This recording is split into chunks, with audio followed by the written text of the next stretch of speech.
के मस्ती एमएस में आप लोगों का फिर एक बार स्वागत है। 12वां टॉपिक जो मुगल काल था लूसेंट ऑप्शनल का, उसके सारे क्वेश्चन हो गए थे। किरण बुक से एक्सप्लेन हो गया था, लूसेंट बुक से एक्सप्लेन हो गया था। 13वां टॉपिक जो मराठा राज्य 1674 से 1720 ईस्वी तक, और फिर उसके बाद में मराठा राज्य संघ 1720 ईस्वी से 1818 तक। तो 13वें टॉपिक लूसेंट ऑप्शनल से 20 क्वेश्चन होंगे और किरण बुक से मराठा साम्राज्य का एक्सप्लेन होगा। और एक छोटा सा टॉपिक सिख धर्म के बारे में दिया गया है, तो सिख के बारे में होगा। और प्राचीन एवं मध्यकाल भारत के प्रमुख युद्ध भी इसी में होंगे। तो पहला क्वेश्चन देखते हैं, मराठों के उत्कर्ष के महत्वपूर्ण कारण क्या थे? मराठों के उत्कर्ष के महत्वपूर्ण कारण महाराष्ट्र की भौगोलिक स्थिति थी, ये भी सही है। औरंगजेब की हिंदू विरोधी नीति, ये भी सही है। मराठा धर्म सुधारकों का प्रभाव, ये भी सही है।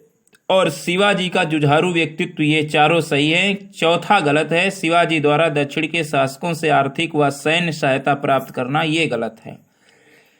बाकी महाराष्ट्र की भौगोलिक स्थिति, औरंगजेब की हिंदू विरोधी नीति, मराठा धर्म सुधारकों का प्रभाव व शिवाजी का जुझारू व्यक्तित्व, ये सही है। पहला, दूसरा, तीसरा, पांचवा। और चौथा जो पॉइंट है, शिवाजी द्वारा दक्षिण के शासकों से आर्थिक व सैन्य सहायता प्राप्त करना, ये गलत है। तो ये तो पहला क्वेश्चन हुआ। अब किरण बुक से देखते हैं मराठा साम्राज्य। पहला है शिवाजी 1627 से 1680।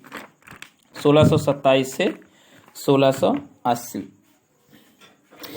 शिवाजी का जन्म 1627 ईस्वी में पूना के निकट सिवनेर के दुर्ग में हुआ था। 1627 सिवनेर के निकट।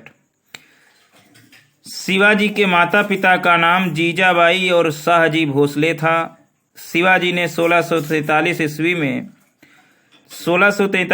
में अपने पिता की जागीर के प्रशासक के रूप में पुणे में प्रारंभ किया। शिवाजी ने शासन कार्य 1647 ईस्वी में संभाला। शिवाजी पर सर्वाधिक प्रभाव गुरु दादाजी कोंडदेव का था। कोंडदेव शिवाजी के संरक्षक भी थे। शिवाजी के गुरु समर्थ रामदास थे। समर्थ रामदास ने दासबोध एवं आनंदवन भवन नामक पुस्तक लिखी। जो इनके गुरु थे समर्थ रामदास, उन्होंने दासबोध एवं आनंदवन भवन नामक पुस्तक लिखी। समर्थ रामदास ने मराठा धर्म का प्रतिपादन किया। अपने जीवन काल में शिवाजी ने 240 किलों का निर्माण कराया। 240। शिवाजी ने सर्वप्रथम 1646 ईस्वी में तोरण किले पर अधिकार कर लिया। सर्वप्रथम शिवाजी ने 1643 ईस्वी में बीजापुर के सिंहगढ़ के किले पर अधिकार किया। तत्पश्चात 1646 ईस्वी में तोरण पर अधिकार किया। 1656 ईस्वी में शिवाजी ने रायगढ़ को अपनी राजधानी बनाया। 1656 ईस्वी में शाहजी को 1647 ईस्वी में कैद किया गया। शिवाजी ने पहली बार मुगलों से 1657 ईस्वी में युद्ध किया। 1659 ईस्वी में शिवाजी ने सलहार के युद्ध में मुगलों को हराया था। सलहार के युद्ध में शिवाजी ने 1659 ईस्वी में बीजापुर के महत्वपूर्ण सरदार अफजल खां को बखनखे से मार डाला था। 1659 में अफजल खां बखनखे। शिवाजी ने सूरत को प्रथम बार 1664 ईस्वी में लूटा। 1664 में। शिवाजी को राजा की पदवी औरंगजेब ने दी।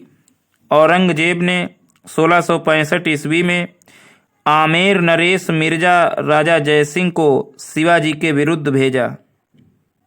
आमेर नरेश मिर्जा राजा जयसिंह को 1665 में।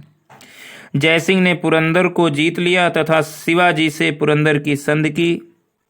1666 ईस्वी में औरंगजेब ने शिवाजी को कैद कर जयपुर भवन आगरा में रखा। शिवाजी का साम्राज्य स्वराज्य एवं मुल्द ए कादिम नामक दो भागों में विभक्त था। स्वराज्य एवं मूलदेह कादिम नामक 2 भागों में विभक्त था। मराठी शब्दकोश की रचना रघुनाथ पंडित हनुमंत ने की थी। मराठी शब्दकोश की रचना रघुनाथ पंडित हनुमंत ने की थी। शिवाजी के मंत्रिमंडल को अष्टप्रधान कहा जाता था। शिवाजी ने राज्याभिषेक रायगढ़ में 1674 ईस्वी में काशी के प्रसिद्ध विद्वान गंगा भट्ट से करवाया था तथा छत्रपति की उपाधि धारण की थी। 1674 में रायगढ़ में गंगा भट्ट से छत्रपति की उपाधि। शिवाजी ने सूरत पर दूसरा आक्रमण 1670 ईस्वी में किया। शिवाजी ने मराठी को राजभाषा बनाया। इनकी सेना का प्रमुख भाग घुड़सवार और पैदल सेना थी। घुड़सवार 2 प्रकार के थे, बरगीर एवं सिलेदार।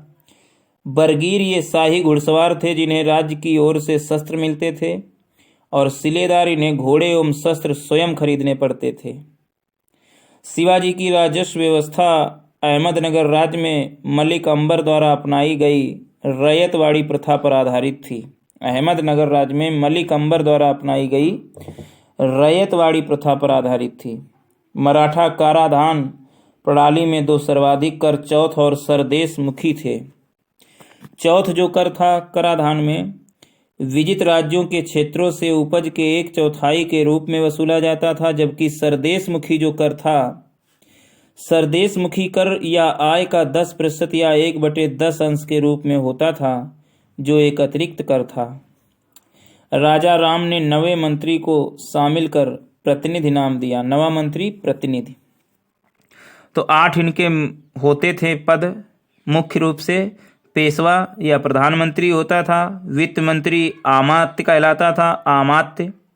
कानून व्यवस्था एवं गुप्तचरी का प्रधान वाकिया नवीस होता था, वाकिया नवीस। राजकीय संवाद की देखरेख सचिव करता था। विदेशी मामले तथा समारोहों की देखभाल सुमंत करता था। दान एवं धार्मिक मामले पंडित राव देखता था। सेनापति जो होता था वो सरे नौबत कहलाता था। मुख्य न्यायकर्ता न्यायाधीश होता था।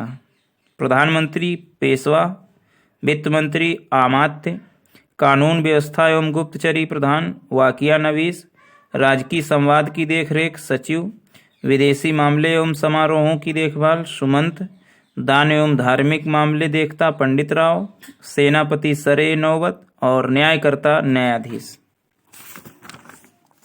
अगला है पॉइंट पेशवा का या बालाजी। पेशवा का पद बालाजी विश्वनाथ के बाद वंशानुगत हो गया। बालाजी विश्वनाथ के बाद पेशवा के सचिवालय को हुजूर दफ्तर यानी पूना में कहा गया।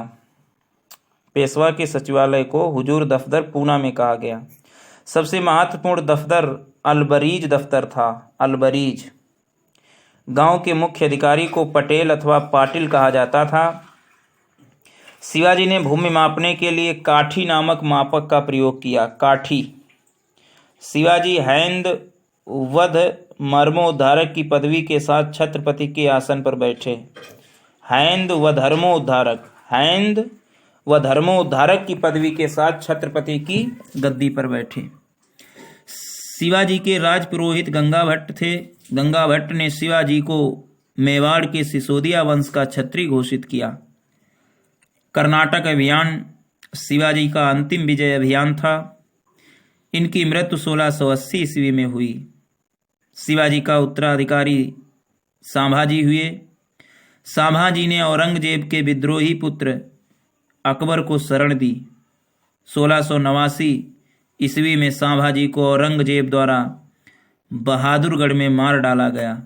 बहादुरगढ़ में 89। संभाजी की पत्नी गेसुबाई तथा पुत्र साहू को रायगढ़ के किले में कैद किया गया। संभाजी की पत्नी येसुबाई तथा पुत्र साहू को रायगढ़ के किले में कैद किया गया मुगलों द्वारा। संभाजी की मृत्यु के बाद उसके सौतेले भाई राजा राम को मराठा मंत्रिपरिषद ने राजा घोषित किया। 1700 में राजा राम की मृत्यु के बाद उसकी विधवा ताराबाई ने अपने 4 वर्षीय पुत्र को शिवाजी द्वितीय के नाम से गद्दी पर बैठाया और मुगलों से स्वतंत्रता संघर्ष जारी रखा। साहू जी को 1707 ईस्वी में राजकुमार आजम ने रिहा किया। साहू के कोई पुत्र नहीं था, अतः 1749 में अपनी मृत्यु से पूर्व ताराबाई के पौत्र राजा राम द्वितीय को अपना उत्तराधिकारी नियुक्त किया।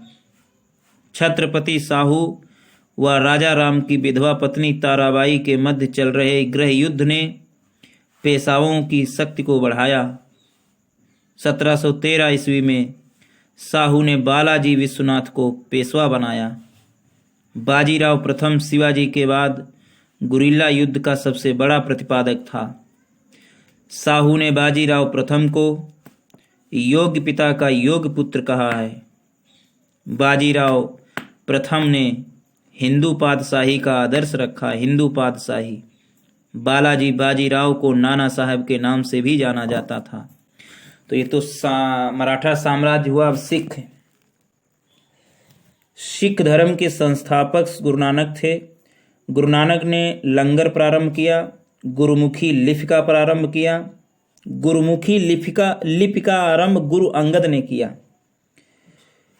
सिख धर्म प्रारंभ में सिर्फ धार्मिक एवं सुधारवादी विचारों के कारण जाना जाता था। बाद में इसने एक लड़ाकू जाति के रूप में ख्याति प्राप्त की। सिख धर्म के 10 गुरु, गुरु नानक, गुरु अंगद, रामदास, अर्जुन देव, हरगोविंद, हर राय, हरकिशन, तेग बहादुर, गोविंद सिंह, ये 10 गुरु हैं। कौन कौन? गुरु नानक, अंगद, रामदास, अर्जुन देव, हरगोविंद, हर राय, हरकिशन, तेग बहादुर, गोविंद सिंह। चौथे गुरु रामदास के समय में मुगल बादशाह अकबर ने उन्हें 500 बीघा भूमि दान दी थी। इसी भूमि पर अमृतसर का शहर बना। पहले इसका नाम रामदासपुर रखा गया था। जहांगीर ने सिख गुरु अर्जुन देव को मृत्युदंड दिया था। 5वें गुरु अर्जुन देव को मृत्युदंड दिया था। अर्जुन देव ने विद्रोही राजकुमार खुसरो को सहायता दी थी। इसीलिए सिखों के 9वें गुरु तेग बहादुर द्वारा इस्लाम धर्म न अपनाने पर औरंगजेब ने उन्हें फांसी पर लटकाया था। गुरु गोविंद सिंह ने 10वें जो गुरु थे, खालसा पंथ की स्थापना की। एक नई धर्म विधि पाहुल को सन्निविष्ट किया। पाहुल तीर्थ, व्रत, उपवास, मूर्ति पूजा आदि धार्मिक आडंबरों को गलत माना। गुरु गोविंद सिंह ने गुरु गोविंद सिंह की शिक्षाएं अभंगों के रूप में संग्रहित हैं, जिनकी संख्या 5 से 8 हजार मानी जाती है। गुरु गोविंद सिंह की हत्या 1708 ईस्वी में नांदेड़ में गुलखा नामक पठान ने कर दी। 18वीं सदी के अंत में महाराजा रणजीत सिंह के नेतृत्व में सिख शक्ति का पुनः उदय हुआ। रणजीत सिंह का राज्य 4 सूबे में बटा था: पेशावर, कश्मीर, मुल्तान तथा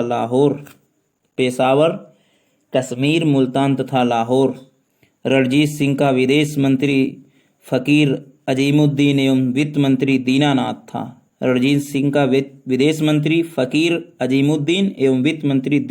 था। तो ये तो सिख धर्म हुआ।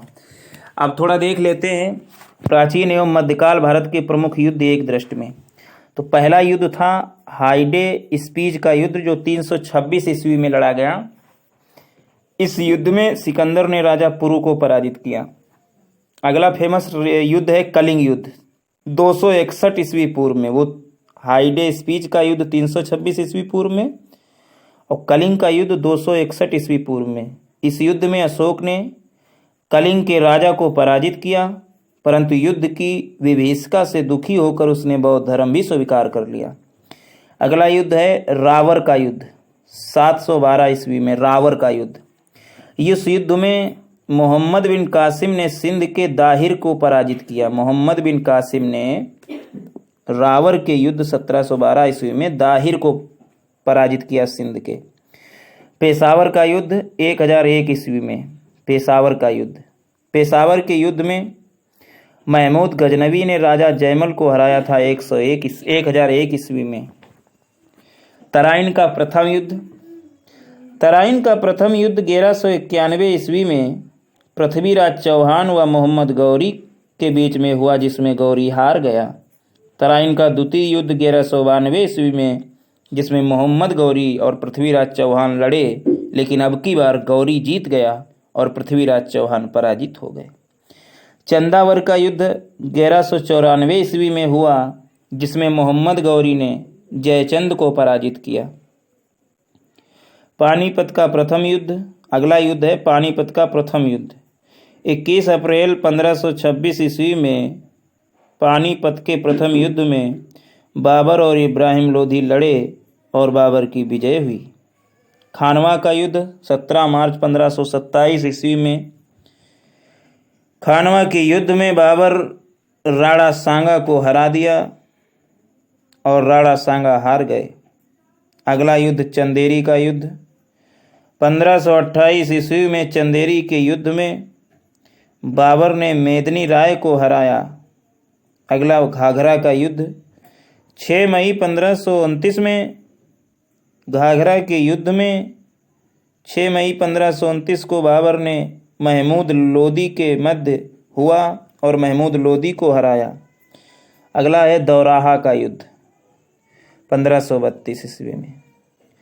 1532 ईस्वी में दौराहा के युद्ध में हुमायूं ने महमूद लोदी को पराजित किया। अगला युद्ध है चौसा का युद्ध 1539 ईस्वी। 1539 ईस्वी में चौसा के युद्ध में हुमायूं ने शेरशाह से युद्ध किया, लेकिन हार गया। शेरशाह जीत गया। अगला युद्ध कन्नौज या बिलग्राम का युद्ध 1540 ईस्वी में। 1540 ईस्वी के कन्नौज या बिलग्राम युद्ध में हुमायूं और शेरशाह भिड़े। शेरशाह विजयी हुआ और हुमायूं पूर्णतया परास्त हो गया। अगला युद्ध है मच्छीवाड़ा का युद्ध 1555 ईस्वी में। 1555 ईस्वी में मच्छीवाड़ा के युद्ध में हुमायूं एवं अफगान सालार खां के मध्य हुआ। अफगान सालार खां के मध्य हुमायूं को विजय मिली मच्छीवाड़ा के युद्ध में 1555 ईस्वी में। सरहिंद का युद्ध, ये भी 1555 ईस्वी में हुआ। सरहिंद का युद्ध जिसमें हुमायूं और सिकंदर शाह सूरी के बीच में हुआ। यह सरहिंद का युद्ध 1555 में और हुमायूं विजय हुआ। पानीपत का द्वितीय युद्ध 1556 ईस्वी में। पानीपत का द्वितीय युद्ध 1556 ईस्वी में अकबर एवं हेमू के बीच हुआ, जिसमें अकबर को विजय मिली। अगला है तालीकोटा का युद्ध 1565 ईस्वी में। 1565 ईस्वी में तालीकोटा के युद्ध में बहमनी साम्राज्य के 4 मुस्लिम राज्यों ने सम्मिलित रूप से विजयनगर साम्राज्य को हराया। इस युद्ध को बन्नी हट्टी के युद्ध के नाम से भी जाना जाता है। बन्नी हट्टी 1565 तालीकोटा, ये दोनों एक ही नाम। अगला है हल्दी घाटी का युद्ध 1576 ईस्वी।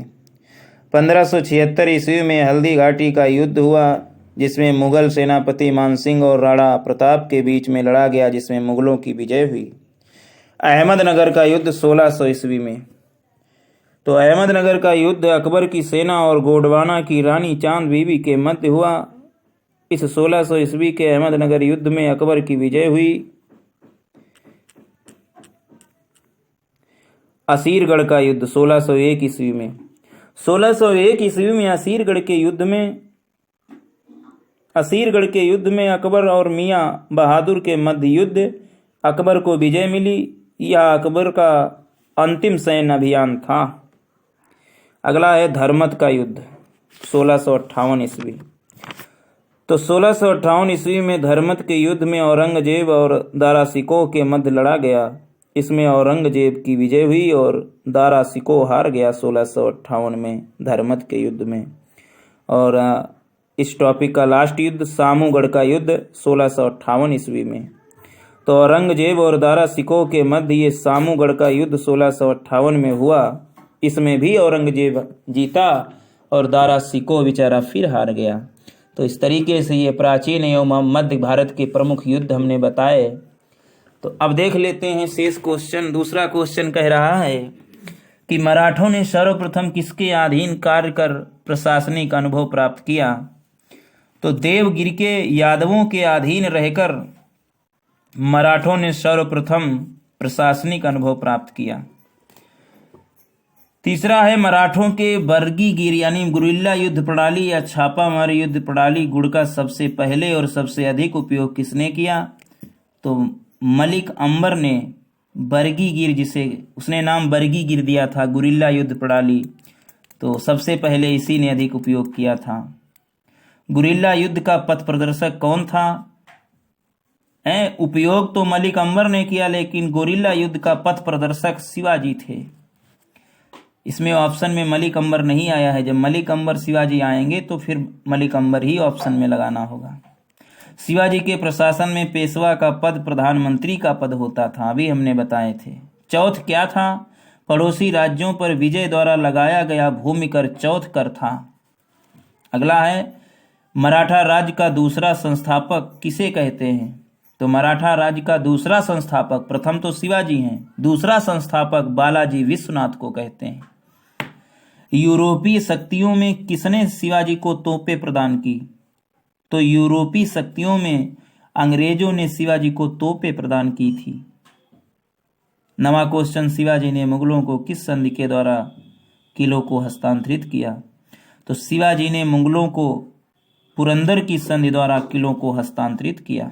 शिवाजी का राज्याभिषेक कहाँ हुआ? तो शिवाजी का राज्याभिषेक हमने बार बार आपको बताया है, रायगढ़ में हुआ था। शिवाजी का राज्याभिषेक 1674 ईस्वी में काशी के प्रसिद्ध विद्वान गंगा भट्ट के द्वारा, और छत्रपति की उपाधि भी इन्होंने ली थी। अगला है किसके शासनकाल में मराठा प्रमुख संभाजी की हत्या कर दी गई? तो औरंगजेब के शासनकाल में मराठा प्रमुख संभाजी की हत्या कर दी गई।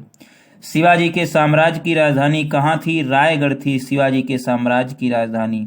पानीपत की तीसरी लड़ाई 1761 ईस्वी में किसके मध्य में हुई? तो पेशवा बाजीराव द्वितीय और अहमद शाह अब्दाली के मध्य में पानीपत की तीसरी लड़ाई 1661 ईस्वी में हुई। शिवाजी सर्वाधिक प्रभावित थे जीजाबाई से। शिवाजी सर्वाधिक प्रभावित थे जीजाबाई से।